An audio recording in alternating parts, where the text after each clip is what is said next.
Hello everyone, this is Professor Ross and we're going to talk about inference and power in this video.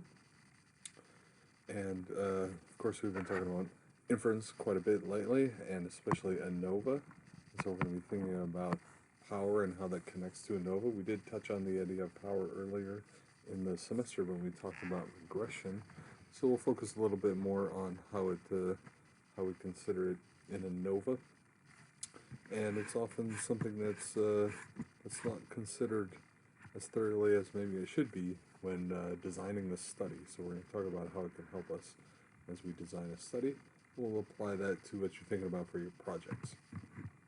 So just as an overview of where this fits into our thinking, we're talking about 4 stages of statistical modeling: choosing a model based on the variables that we're interested in, fitting a model using R, assessing that model, checking our necessary conditions, and power is especially connects to comparing to simpler models because it's related to the type of errors that we can get with hypothesis testing. So this is where it fits in.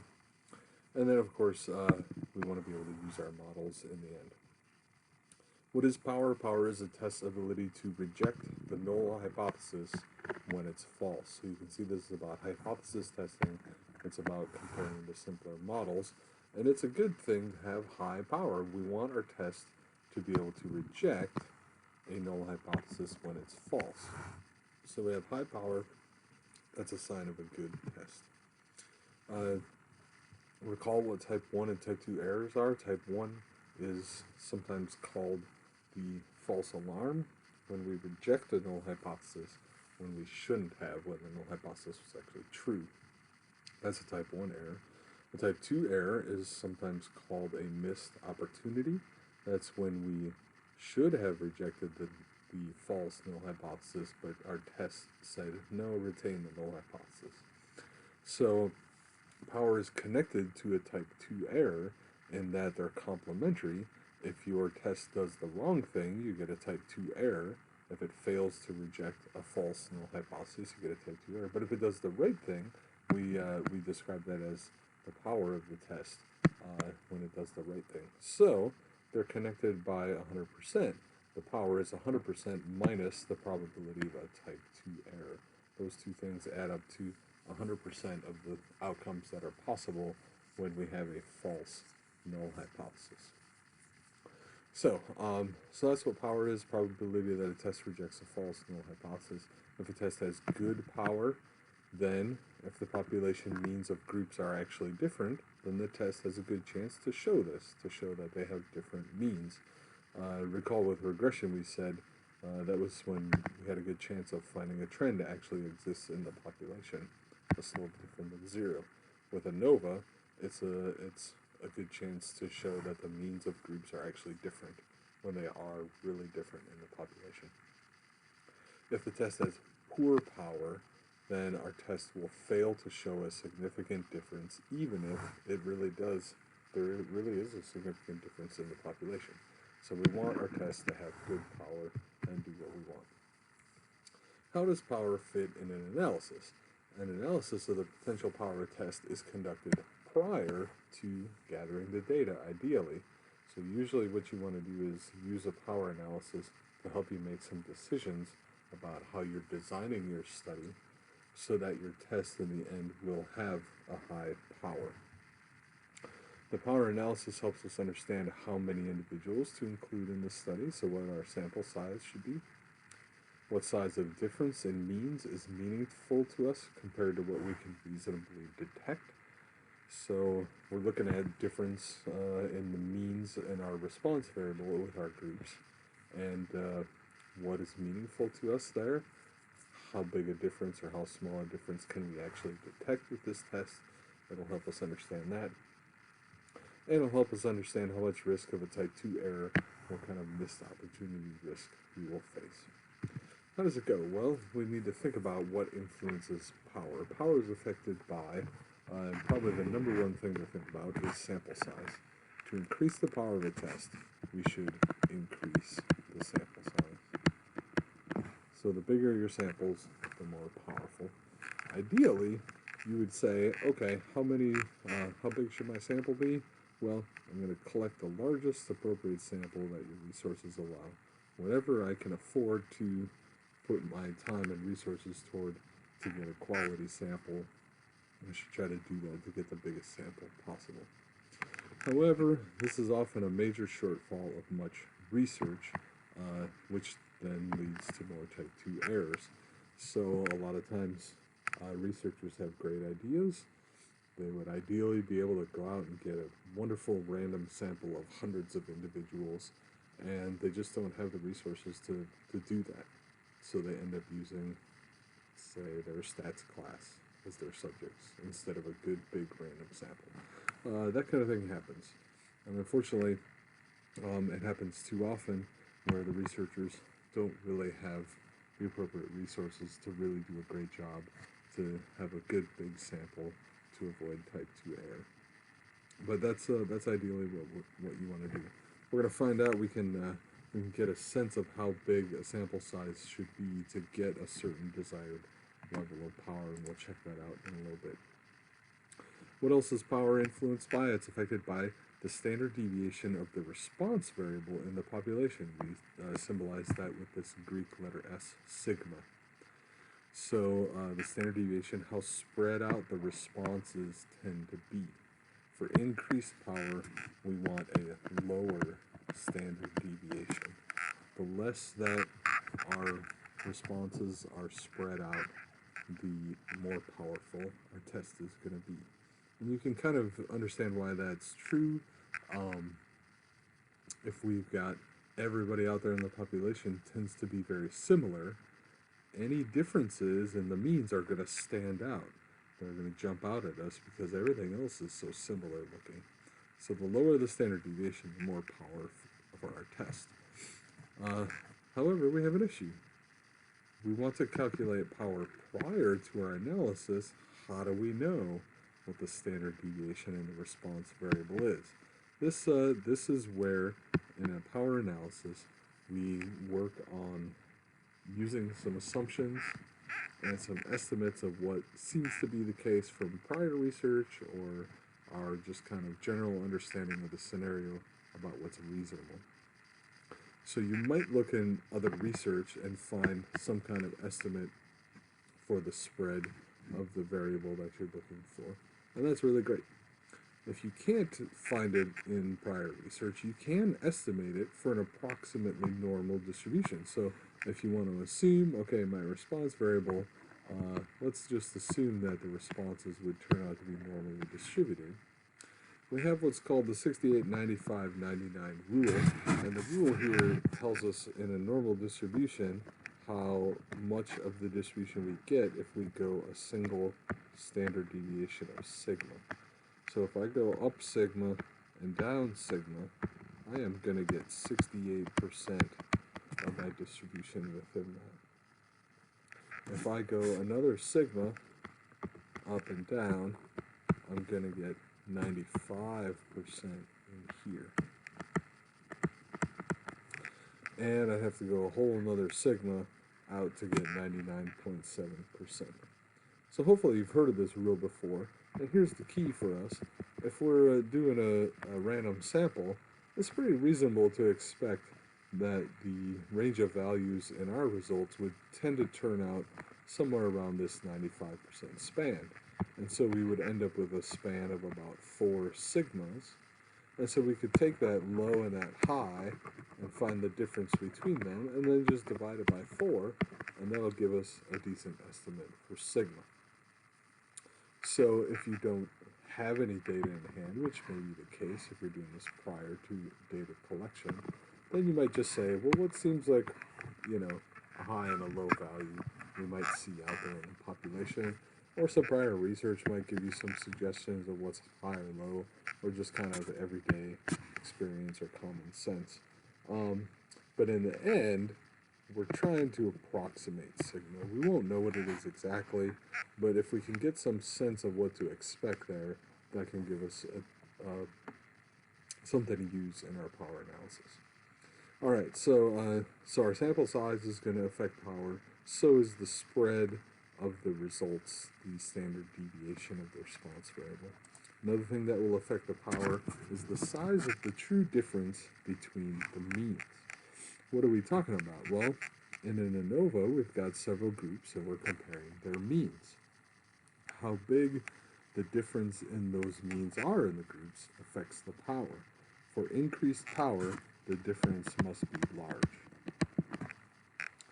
Hopefully this makes sense to you as you think about it.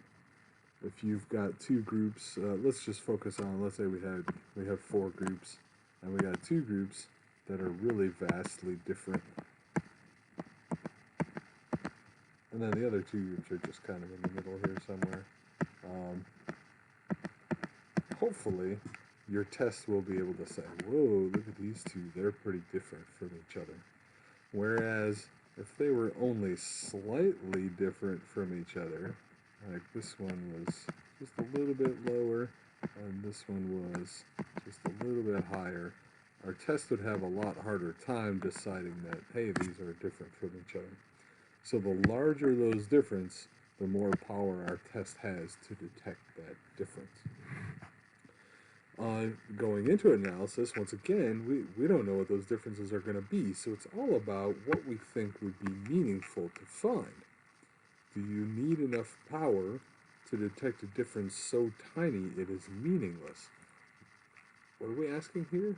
We're saying, well, if you say, hey, I want to be able to detect a real tiny difference in means, that means I gotta gather huge sample sizes in order to get enough power to do that.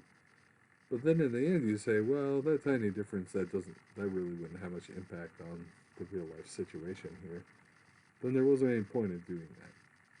So you got to decide, what value do I think a difference in means? What do I think would be a meaningful difference that would actually have some kind of impact on my individuals or in the real world that I'm interested in? So you got to make some decisions about that, and then capture that difference and input that into our calculations to help us think about the power of our test as well. Lastly, power is affected by the size of alpha, the significance level for our test. So you remember we set a significance level. We have almost always used alpha equals 0.05 in this course, and that's the most typical one. And that's also the chance of our type 1 error. For increased power, we can make alpha larger. If we have a larger alpha, then we have a more powerful test. What is the reason for that? Well, it should make sense. If you raise your significance level, you have a higher chance of rejecting the null hypothesis, which means you have a better chance of rejecting a false null hypothesis, which means you have better power. However, there's a problem. Number one, this doesn't have a strong impact on power. It's a relatively small impact on the power. And here's the bigger problem. It increases your risk of a type 1 error. Oftentimes, a type 1 error is even considered worse than a type 2 error. So you're saying, well, I'll go with something worse and even higher risk of that just to reduce the risk of something not as bad, which doesn't make any sense. Also note that whether your test is one-sided or two-sided, if you're doing a t-test, that affects that as well because the tail is only half as big for rejecting the null hypothesis if we just have one. So with an ANOVA, we don't really worry about one or two-sided tests because the F distribution, we only ever look at the right-hand tail. And I haven't really gotten into those details much. So the main idea here is if we change alpha, we can reduce power, increase power, but it's not really worth it. So generally, we don't change alpha just to improve our power. Instead, we look to do other things. The main one, gather larger samples. So let's take a look at an example of how we can actually calculate power and or calculate sample size. R can do this for us with a fairly straightforward command. We don't even need a set of data in R. So you can pull up a project in RStudio with nothing else. You don't even have to install a package, and you can just type in this command and it'll do a power analysis for you. And that makes sense because we want to do this before we have our data, usually. You just have a few inputs related to the values we've discussed, and we'll talk through an example so you can kind of see how that works. And for each command, what you're going to end up doing is you leave out the value that you want R to calculate.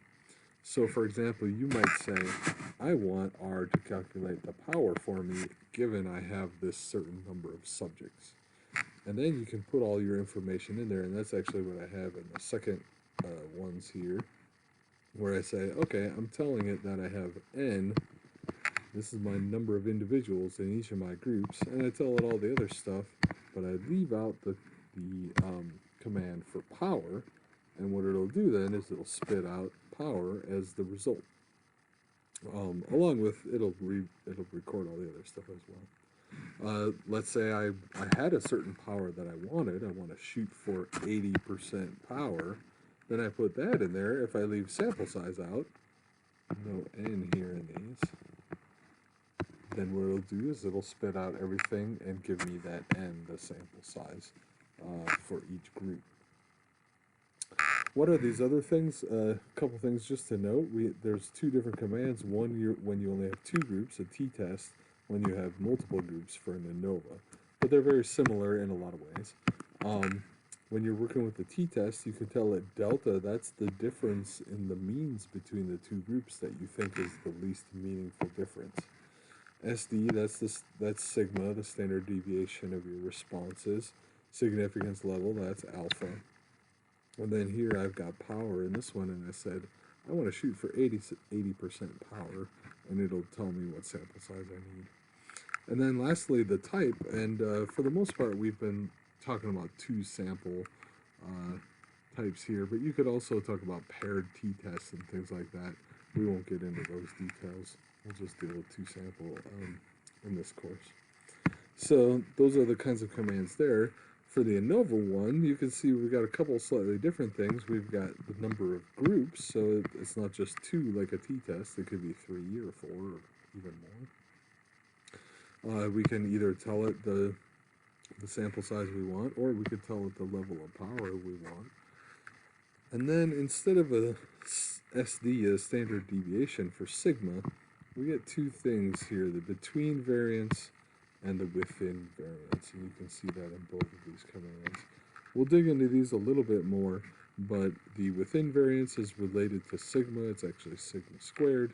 The between variance is related to delta, the difference between the means of the groups that you're interested in. And then there's also significance level alpha.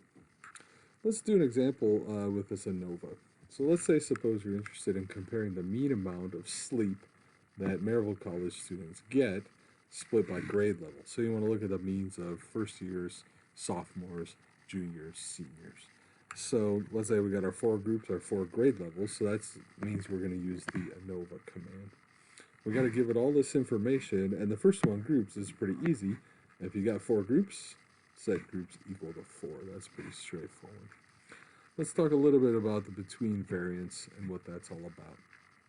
Between dot var, the variance between the means of the groups. So I got 4 groups. I got first years, I got sophomores, I got juniors, and I got seniors, and they each are going to have a mean amount of sleep, 7 hours or 6.3 hours or whatever.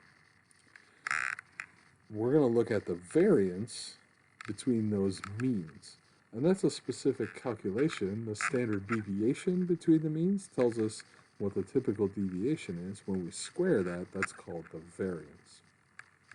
R will actually calculate that for us. We'll talk about that in a second. Well, what is this doing? This is capturing the size of the true difference between the means that we want to be able to detect, that we think is meaningful. So this goes back to that idea of what would be a meaningful difference in the average hours of sleep. If I said the first years get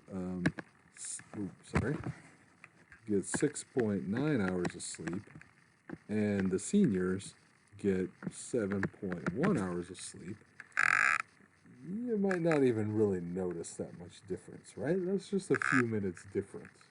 So how big a difference do we need to go to to say, oh yes, freshmen and seniors are really getting different average hours of sleep. Like, what if the freshmen were getting 2 hours of sleep on average and the seniors were getting 12 hours of sleep on average? You'd say, well, clearly that's a meaningful difference. They're getting too little, they're probably getting too much.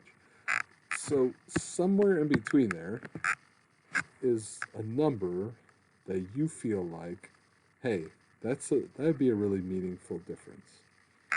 Maybe it's a half hour difference, maybe it's an hour difference, maybe it's 2 hours difference, right? So somewhere in there, you pick some numbers where you say, okay, I'm going to have a low number and a high number, and the difference between them is meaningful to me. And so our smallest and our largest indicate the minimum difference we're interested in. It doesn't really matter if you put it with freshmen and seniors. I just tend to put them in numerical order. So let's just say I said 2 hours difference would probably really make a difference in your life. If you got 2 hours left sleep, you probably feel more tired, be able to function less well, and I think that's the minimum difference. You might disagree, you might have a different difference, but that's what I'm going to throw out there. The other two values just go in between there somewhere. So what's between 6 and 8? I'll go with 7, and I'll give them both 7. This is an estimating game, and different people will kind of come up with different values. It doesn't matter too much. The biggest thing is you want to capture what seems to be some kind of minimum difference that would be meaningful to you. Then we can actually take these numbers and we can calculate the variance in R. So it's a command, VAR, and then you have to tell it C, which means a collection of 4 pieces of data here. So the first mean, I'd put 6, and then 7, and then 7, and then 8, and it'll spit out a number for me. It'll tell me that there's 0.6 here, so 2/3. And I'll show you that in R quick. Just pull up R. And if I type in far, well, there it goes. I'll cut this out.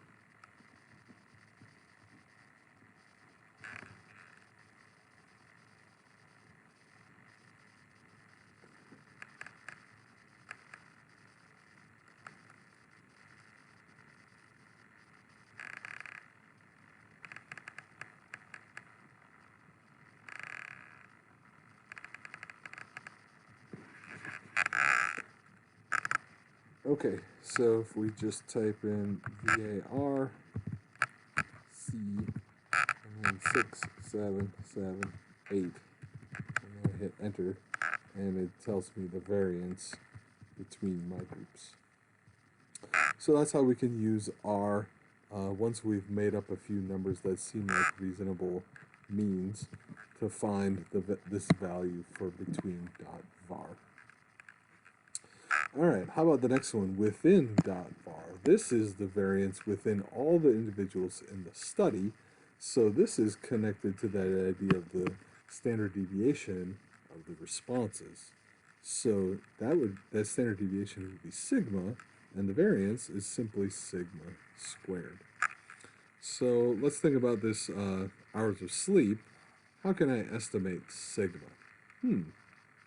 Well, maybe there's some previous research that gives me some idea, and it just says, hey, the typical spread of hours of sleep for college students is, however many hours.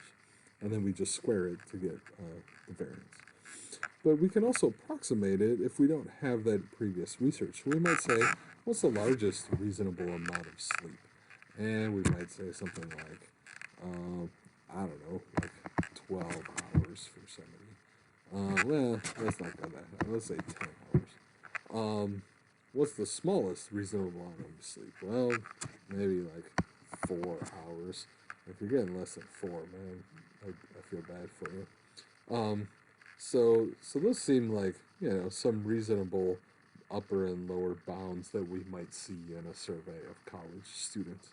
Let's assume that's 95% of a normal distribution. So there's a lower bound of 4 here and this upper bound of 10 here. And so that's a total span of 6 hours. We divide it by 4 to find sigma because we go down 2 standard deviations to get down to the low end, and up 2 to get to the high end for 95%. And we're just saying, hey, that's probably reasonable that there might be a few people outside of 4 and 10, but 95% of people would fall somewhere in there. All right, so this is a span of 6 hours, and I want to divide it into 4 equal pieces, and that gives me 1.5 hours for my sigma. So sigma is 1.5 hours, and I want to find sigma squared, so I do 1.5 times 1.5, and I would get 2.25 square hours. Label doesn't matter that much. The big thing is I have found my within variance number, 2.25. So that's how we can estimate that. Once again, where did 10 and 4 come from? I just kind of made them up. I just said, you know, what do I know about people and how much they sleep? Well, people don't tend to sleep more than 10 hours or less than 4 hours. You might have picked some different numbers giving you a slightly different value here. All right, so that's within variance. We've got also the significance level and the power level. And significance level, as I mentioned, 0.05 is the default. So we'll just about always use 0.05 there. And then the power level is your desired power. Now, what should we put for power? Well, don't forget, in general, we want a higher power test. You might recall that 100% minus the power gives you your chance of a type 2 error. What risk of a type 2 error are you comfortable with? Are you comfortable with a 30% chance? That seems way too high to me. If you said 70% power, you'd have a 30% chance of type 2 error. Let's not do that. Are you comfortable with a 20% chance? 1 out of 5 times you'd get a type 2 error. That would be 80% power. That even seems a little high to me. Why don't we at least go for getting type 2 error down to 10% with a 0.9 power? That seems reasonable to me. So, what do? We put all this into R. We give it the command here. We say, go ahead and power.anova.test for groups between var 0.66667, within .var 2.25, significance level 0.05, and power 0.9. What's that going to do for us? That is going to calculate, oops, excuse me. I'm going to go ahead and put this into R and show you what this does. If I put it in here, it's going to give me this little output here. Balanced one-way analysis of variance power calculation. And it repeats a lot of what I told it. Groups, between variance, within variance, significance level, power is all repeated. Here's the line that's something new. N, and that gives me the number in each of my groups. Now, it's a decimal number, and I can't survey a decimal number of students. So I'm going to round up, and I'm going to round up to 17. I need to get 17 freshmen, 17 sophomores, 17 juniors, and 17 seniors in order to get a power of 90% on this test. So what if we had wanted even more power? What if we say 90% is not good enough for me? I want 95%. It's pretty easy to redo that calculation in R. Let's see here. I'm going to bring that back up here. I can simply press my up arrow, bring this back up, change my power to 95, and hit enter. And now I can see instead of 17 students, I would need rounded up 21 students in each group. We could also use this to say, what's my power going to be like? Maybe we already did our sample, and this is the less ideal way to do it, but I could say, I've got 4 groups, and in each group, I've got 12 students. You tell me, R, what the power is going to be, so I'm going to delete power out of there, so that's the one it calculates. One quick thing to note, what if you had 12 in one group, 13 in another, 15 in another, and 12 in the other. You always just want to pick the smallest group size you have here as a conservative estimate. And here then the thing that it calculates for me is the power. It would say, okay, if I got 12 in each group, I'm looking at a power of about 75%. Not so great. It would be better if I had more in each group. So that's how we can use R to calculate power and appropriate sample sizes for us. Here's what I encourage you to do, and encourage you to try to do this with your group members. Try using R to estimate the power you have for your group project. So hopefully you've got a data set, you've gathered your data already. So what you'll want to do is go ahead and put in your number of groups and the n for each group. And once again, if you've got different n's, just pick the smallest one. You'll want to estimate your between variance, so make up some group means that seem like they'd be kind of the least meaningful ones and calculate the variance of those means.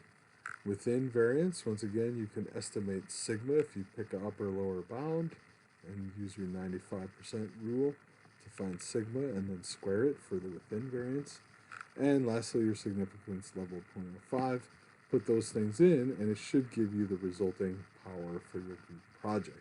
And then I'd say discuss the adjustments if necessary. So what if you put those things in and you find out that your anticipated power is really bad, 60%? Well, what could we do? You might think about the meaningful difference. Maybe you were shooting to detect a really small difference between groups, and maybe you won't be able to detect something that small. So you could fiddle with the between variance a little bit. But probably the best thing to do would be to make your n bigger, to go get some more data if possible, to up that power for your test. I encourage you to do that. Check that out. I even put a column in the project information spreadsheet where you can record your results, so you'll have a record of what you found for the power for your project. All right, that's the topic of power when we do inference, and how we can do a power analysis to help us understand the power we'd anticipate from a study and or the sample sizes we'd want to get to obtain a certain power.